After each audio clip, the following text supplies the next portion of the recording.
오늘 우리에게 주시는 하나님의 말씀은 구약 성경 역대상 27장의 말씀입니다. 오늘 하루도 주님의 신실한 친구로 살아가시는 복된 날 되시기를 축복합니다. 역대상 23장부터 27장까지의 말씀은 다윗이 통치하던 시절 성전 봉사, 제사장, 찬양대, 그리고 성전 출입 관리, 헌금 관리, 각 지파 관리, 군대 지휘, 국정 운영 등 나라의 요소요소에 필요한 사람들, 그리고 하나님 앞에 드리는 제사와 예배에 꼭 필요한 사람들을 기록하고 있습니다. 특별히 오늘 27장의 말씀에서는 가문별로 군대 지휘관에 대한 설명과 그리고 각 지파를 관할하는 행정지휘관 및 국고를 맡은 중직자들에 대해서 그 이름을 나열하고 있습니다. 12반을 나누어서 군대를 24,000명씩 조직을 합니다. 그리고 한 달씩 돌아가면서 그 군사로서 직무를 수행하게 하죠. 그래서 한 달 동안 군대 역할을 감당하면 나머지 11달은 자신의 개인의 일들이나 또는 농사나 이런 것들을 할 수 있도록 배려를 해 주었던 것을 알 수가 있습니다. 근데 이 여러 장에 걸쳐서 우리가 읽기도 어려운 여러 이름들이 등장하지 않습니까? 왜 이런 이름들을 다 하나하나 나열하고 있겠습니까? 왜 이 많은 분량을 할애해서 어려운 이름들을 나열하고 있겠습니까? 분명히 왕으로서 전면에 드러나는 사람은 다윗 한 사람입니다. 그러나 다윗 혼자서 이 이스라엘 나라를 절대 다스릴 수 없다는 것을 나타내는 것이죠. 어려운 이름이지만, 잘 드러나지 않는 이름이지만 이들이 각자의 자리에서 자신의 역할들을 감당하며 다윗과 함께 국정 운영을 도왔기 때문에 나라가 든든히 설 수 있었고, 하나님께서는 그 사소한 이름 하나하나까지도 잊지 않고 다 기억하신다라는 것을 이 역대상의 말씀을 통하여 아마 드러내고 있다고 볼 수가 있을 것입니다. 특별히 포로 생활을 마치고 바벨론에서 다시 돌아와서 이 말씀을 하나하나 다시 기록해 나가지 않았습니까? 그때 이 사소한 사람들의 이름 하나하나까지 다 적으며 그 어떤 누구라 할지라도 나라를 위해서, 하나님 나라를 위해 헌신했던 사람들의 이름을 하나님이 기억하신다라는 그런 의도로 이것을 기록하지 않았나 생각해 볼 수 있습니다.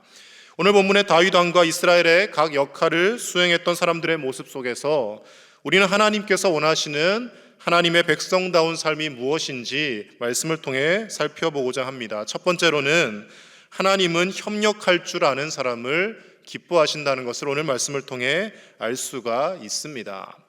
아시다시피 다윗은 자신의 집안에서도 8번째 막내 아들로 태어납니다. 말씀에 따라서 조금 다릅니다. 앞에 사무엘 말씀에서는 8째 아들인데 뒤에 또 역대기의 말씀에서는 7째 아들이라고 하는데요, 아마 형 중에 한 명이 일찍 죽어서 7째라고 표현하지 않았을까, 그렇게 신학자들이 생각을 합니다.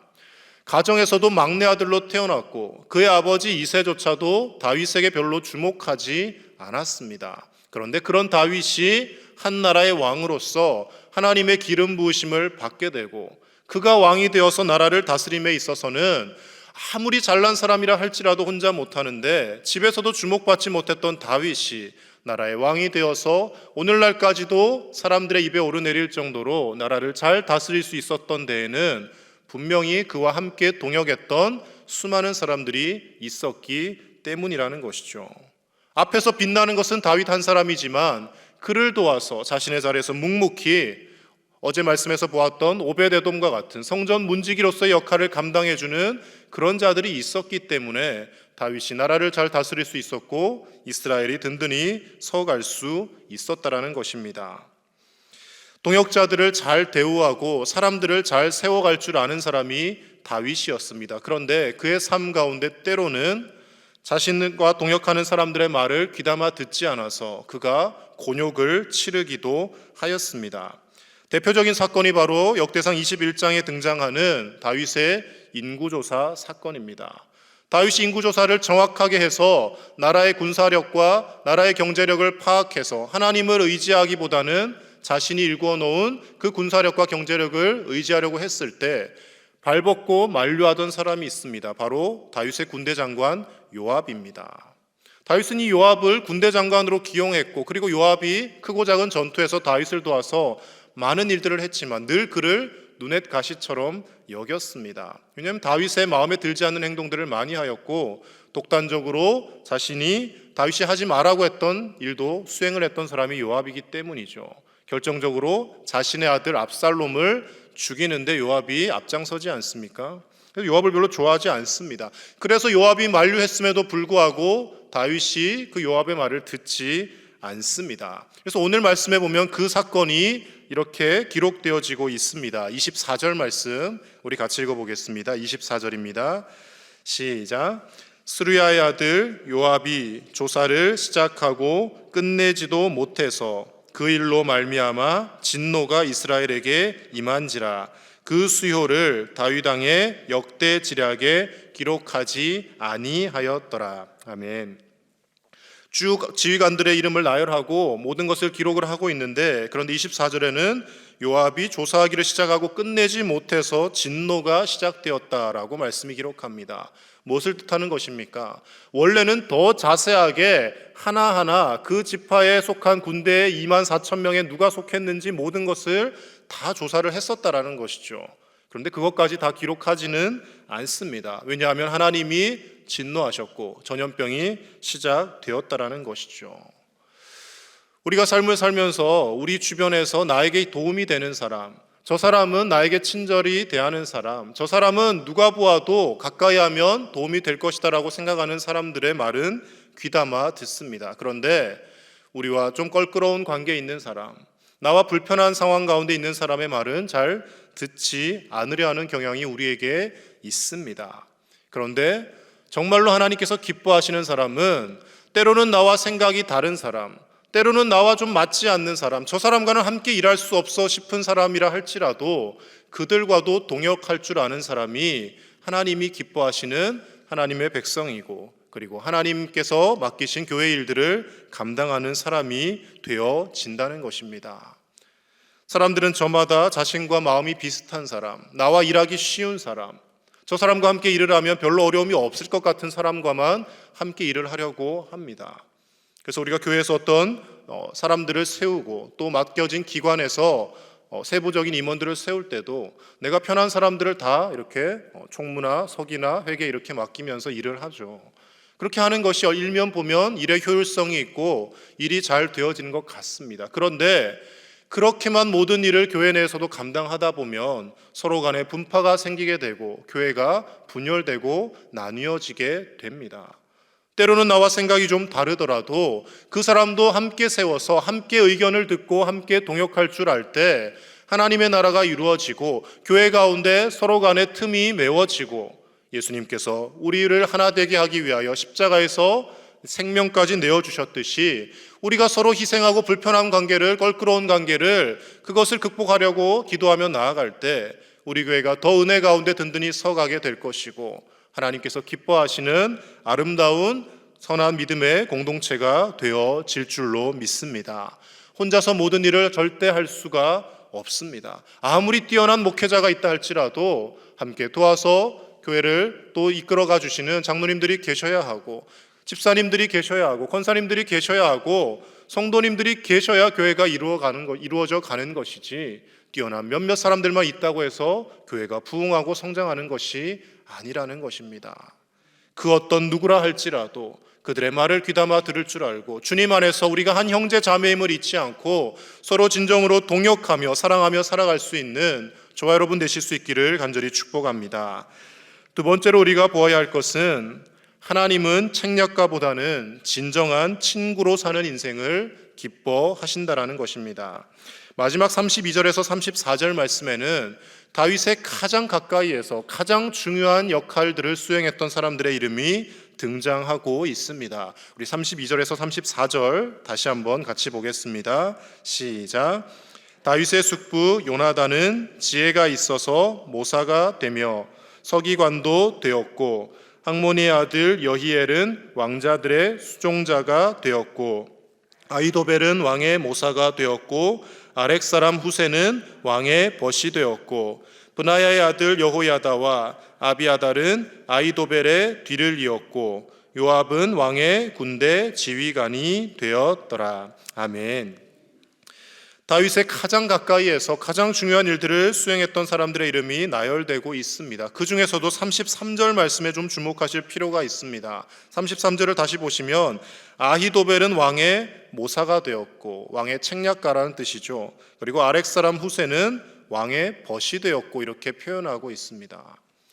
여러분, 왕의 책략가, 왕의 모사와 왕의 친구 중에 여러분들에게 만약에 선택을 하라면 무엇을 선택하시겠습니까? 예를 들어 우리나라에 대통령이 있잖아요. 대통령이 역할을 맡긴 국무총리를 할 것인지, 그냥 아무 직책 없이 대통령의 친구 할 것인지, 그러면 뭐 선택하시겠습니까? 열애아홉은 아마 국무총리나 장관직을 선택을 하시겠죠. 왜냐하면 그 자리에 있어야 권력을 가진 것이고 나라의 중요한 영향력을 행사할 수 있는 것 아니겠습니까? 말씀에서 기록된 바와 같이 아히도벨은 정말 뛰어난 책략가였습니다. 성경 곳곳에 기록하기를 아히도벨이 내는 책략은 마치 하나님의 지혜 같다라고 표현하고 있습니다. 그렇게 머리가 비상하고 뛰어난 사람이 아히도벨이었고, 어찌 보면 그에 반해 아렉 사람 후세는 아히도벨만큼 뛰어나지 못했습니다. 그러나 그는 다윗 왕의 벗이 되었다, 친구가 되었다라고 기록하고 있습니다. 결국 두 사람의 인생이 어떻게 결말이 나겠습니까? 이 아히도벨은 다윗의 아들 압살롬이 반역을 일으켰을 때 압살롬의 편에 서게 됩니다. 그런데 결국 그 압살롬이 반역이 성공하지 못하고, 그 반역이 성공하지 못하는데 결정적인 역할을 하는 사람이 바로 후세가 되어집니다. 위장으로 전향해서 압살롬 편에 들어가서 다윗에게 모든 상황을 알려주게 되죠. 그래서 결국 아히도벨은 자신의 계략이 성사되지 못하자 고향으로 내려가서 스스로 목숨을 끊는 선택을 하게 됩니다. 이것이 압살롬의 반역 사건에 기록되어 있습니다. 세상적으로 볼 때 똑똑한 사람, 뛰어난 사람, 성공할 만한 모든 조건을 갖춘 사람은 아히도벨이었습니다. 그러나 그는 여기에 붙었다 저기에 붙었다 하며 자신의 출세에만 혈안이 되었던 사람이고, 후세는 어떤 나라의 중요한 직책을 맡지 못했다 할지라도 왕의 옆에서 다윗이 힘들고 외로울 때 진정한 친구가 되어주고 그와 함께 마음을 나눌 수 있는 진정한 벗이 되는 삶을 살았다라는 것이죠. 두 사람의 인생의 결론은 그 뛰어났던 아히도벨은 스스로 자살을 하게 되고, 후세는 끝까지 다윗과 함께 나라의 훌륭한 인물로 자리 잡게 되어졌다는 것입니다. 우리가 교회에서나 사회에서나 직장에서나 우리는 자꾸 좋은 자리를 가지려고 하는 습성이 있습니다. 저 자리에만 오르면, 내가 저 영향력을 가지면 더 많은 일을 할 수 있을 것 같고, 나에게 저 일이 주어지면 더 큰 하나님의 영광을 드러낼 수 있을 것 같지만, 하나님께서 원하시는 것은 어떤 자리나 직분이나 어떤 직책이 아니라 하나님의 신실한 친구가 되어서 하나님의 마음을 아는 것이고, 서로의 마음을 헤아려주며 서로 품어줄 줄 아는 사람을 하나님은 그 누구보다 귀하게 생각하시고 그 사람을 통하여 하나님의 나라를 이루어 가시는 줄로 믿습니다. 그래서 요한복음 15장 14절 말씀에 예수님은 우리에게 이렇게 말씀하십니다. 너희는 내가 명하는 대로 행하면 곧 나의 친구라 라고 말씀하십니다. 예수님께서 내가 명하는 대로 행하면 높은 자리를 주겠다가 아니라 너희들을 나의 친구로 삼아주겠다라고 말씀하십니다. 그리고 이어지는 말씀에서 이렇게 덧붙이십니다. 종은 그 주인이 하는 것을 다 알지 못하지만 친구는 그 친구의 마음을 헤아리고 모든 것을 알 수 있다라고 말씀하십니다. 우리가 예수님의 친구로 살아갈 수 있다라는 것, 하나님의 신실한 친구가 될 수 있다라는 것은 하나님의 마음을 헤아리고 하나님의 뜻이 어디에 있는지를 알고 그 뜻대로 살아갈 수 있는 사람이 되어진다라는 것을 의미하고 있는 것입니다.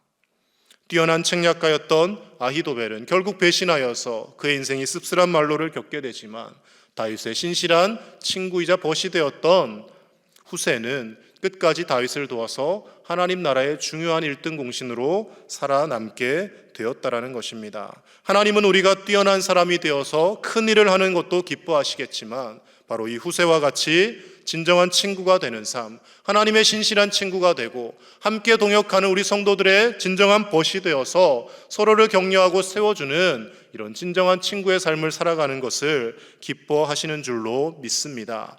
오늘 하루도 어떤 직책과 자리의 욕심을 내며 살기보다는 하나님의 친구로서, 하나님의 동역자로서, 우리 서로 함께 동역하며 하나님 나라를 이루어가는 한 성도로서 함께 기뻐하며 기도하며 하나님 나라를 위하여 일할 수 있다라는 그 기쁨으로 이 하루를 감사와 기쁨으로 살아가는 저와 여러분들의 복된 삶이 되실 수 있기를 예수님의 이름으로 간절히 축복합니다. 이 시간 함께 기도하실 때 우리 교회가 서로 협력하고 진정한 벗의 관계로 동역하는 성도들이 많아지는 교회가 되게 하여 주옵소서.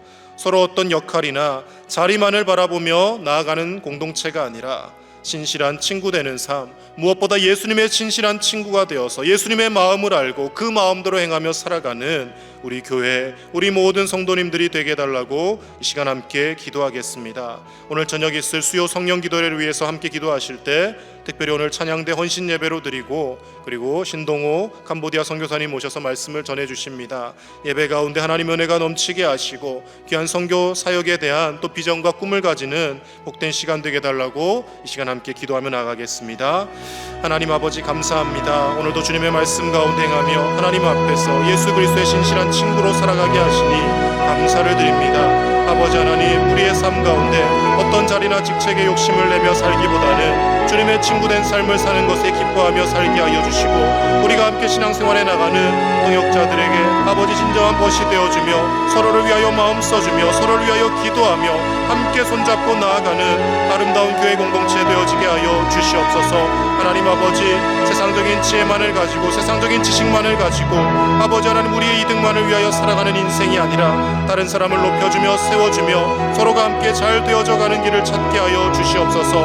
하나님 아버지, 다른 사람과 함께 동역할 수 있는 넓은 넉넉한 마음을 주시기를 원합니다. 저 사람은 나와 잘 맞지 않는 사람이라고 하여서 멀리하며 사는 것이 아니라 함께 동역하며 함께 마음을 나누며 서로 이해하기 위하여 애쓸 수 있는 우리의 삶이 되게 하여 주시옵소서. 나와 원수 같은 사람이라 할지라도 그의 말에도 귀를 기울일 수 있는 넓은 마음을 허락하여 주시고 예수님께서 원수된 우리를 살리고자 자신의 생명까지 아끼지 아니하시고 내어주셨던 것처럼 우리도 누군가를 위하여 희생하며 우리의 삶을 드릴 수 있는 아름다운 복된 삶이 되어질 수 있도록 은혜 더하여 주시옵소서. 성령으로 충만하게 하여 주셔서 우리의 삶을 통하여 우리 교회가 더 아름다워지게 하여 주시고 우리가 속한 남선교회와 여전도회가 아버지 더 성장하며 부흥할 수 있는 놀라운 역사가 있게 하여 주시옵소서. 오늘 있을 수요 성령기도회 가운데 하나님 함께 하여 주셔서 아버지 말씀을 전하신 신동호 선교사님께 성령으로 충만케 하셔서 귀한 아버지 선교보고와 또 말씀을 통하여 선교에 대한 꿈과 비전을 갖게 하여 주시고 찬양대에서 준비한 아름다운 찬양으로 헌신하며 나아갈 때 아버지 하나님 찬양대 한 사람 한 사람이 하나님을 높이고 하나님의 영광을 드러내는 그 기쁨과 감사로 살아가는 복된 삶이 될 수 있도록 주여 인도하여 주시옵소서. 아버지 하나님 아버지, 오늘도 하나님의 말씀 가운데 하나님께서 우리가 어떠한 삶을 살기를 원하시는지 깨닫게 하시니 감사를 드립니다. 우리 혼자 스스로 잘나서 이 세상을 살아가는 것이 아니라 하나님께서 만나게 하신 모든 사람들을 나의 동역자로 인정하게 하시고 때로는 나와 마음이 잘 맞지 않고 내가 불편한 관계에 있는 사람이라 할지라도 그와도 함께 마음 맞추어 일하도록 애쓰게 하시고 그를 위하여 기도할 수 있는 우리 교회 공동체 되어지게 하여 주시옵소서. 원수와 같은 사람이라 할지라도 품고 용서할 수 있는 넓은 마음을 허락하여 주시고 죄로 인하여 원수된 우리를 살리고자 십자가에서 자신의 생명까지 아끼지 아니하시고 내어주신 우리 주 예수님의 그 크신 사랑을 기억하며 우리도 그 사랑을 행하며 살아가는 복된 오늘 하루의 삶이 되게 하여 주시옵소서. 세상의 지혜로 높은 자리만을 탐하는 삶을 사는 것이 아니라 서로가 서로에게 진정한 친구가 되어주게 하시고 무엇보다 하나님의 신실한 친구로 살아서 하나님의 마음을 헤아리고 그 하나님의 뜻대로 행하며 살아가는 복된 이 하루의 삶이 되게 하여 주시옵소서. 오늘 저녁 있을 수요 성령기도회 가운데 하나님께서 은혜를 더하여 주시고 말씀을 전하신 신동호 선교사님께 성령으로 충만케 하여 주셔서 귀한 선교 보고와 말씀을 통하여 우리에게도 선교의 비전과 꿈이 생겨나는 복된 시간 되어지게 하여 주시옵소서. 찬양대에서 찬양을 준비하여 헌신하며 나아갈 때 하나님 그 찬양 기뻐 받으시고 우리 모두가 하나님을 날마다 찬송하며 감사와 기쁨으로 살아가는 복된 하루하루가 되어지게 하여 주시옵소서.